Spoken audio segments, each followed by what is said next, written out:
ভাই টাকা নিয়ে আসছি। ভাই পলিথিনের মধ্যে কি? টাকা টাকা এখানে টাকা না, ইউরো।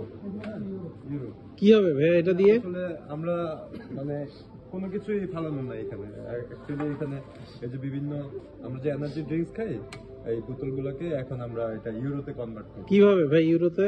আসেন ম্যাজিক বোতল দিয়ে ইউরোতে? হ্যাঁ, এটাও সম্ভব? এই হলো এইখানে আমরা দিচ্ছি। ওমা, একটা বোতল 15 সেন্ট। 15 সেন্ট? এখানে আমার অনেকগুলো বোতল আছে, আপনি দেখেন আছে কয় ইউরো বানায়।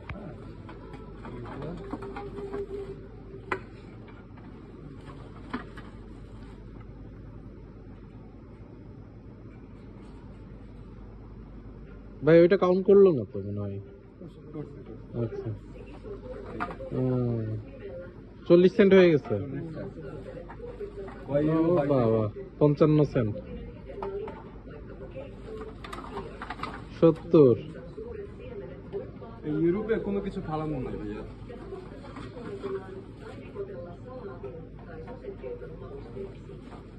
1 টাকা হয়ে গেছে ভাই, 1 ইউরো। বাংলাদেশি টাকায় কনভার্ট করবো। 148 টাকা।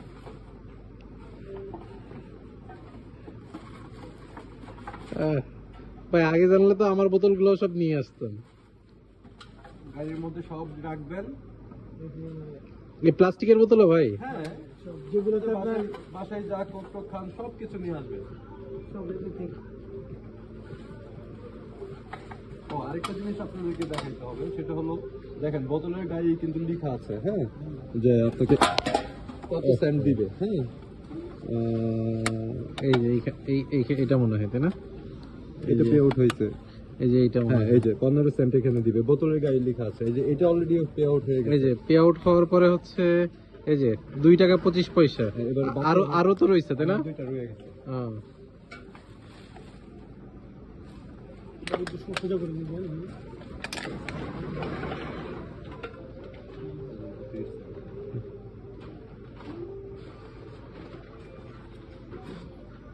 তার মানে আমার হলো 2 টাকা 25 আর এখানে 30, 50, 2 টাকা 55 সেন্ট আমার হয়েছে। আগেরটা আগের কত সেন্ট ছিল? আগেরটার জন্য হারাই ফেললাম। আগে আমি একটা করেছিলাম। এখানে আছে 15 সেন্ট। আচ্ছা, 70, 2 টাকা 70 সেন্ট হয়ে গেছে। এবার বাংলা টাকায় কনভার্ট করে এই দেখেন 140 টাকা। এই যে এই ভাই পুরো বাস্কেট ভরে নিয়ে আসছে। এখানে সবাই যারা আসলে আমরা যারাই যার যেটা কিছু খাই, মানে ডাস্টবিনে না ফেলে নিজে একটু সংরক্ষণ করি, দেন হলো গিয়ে এখানে এসে আমরা ইউরোতে কনভার্ট করি। ভাই এরকম যদি 2-3 টাকা পাওয়া যায় তাহলে ফেলবো কেন ভাই? ঠিক এই যে আছে, এখন আমরা কফি খাবো। ওকে ভাই, তাহলে চলেন কফি খাই।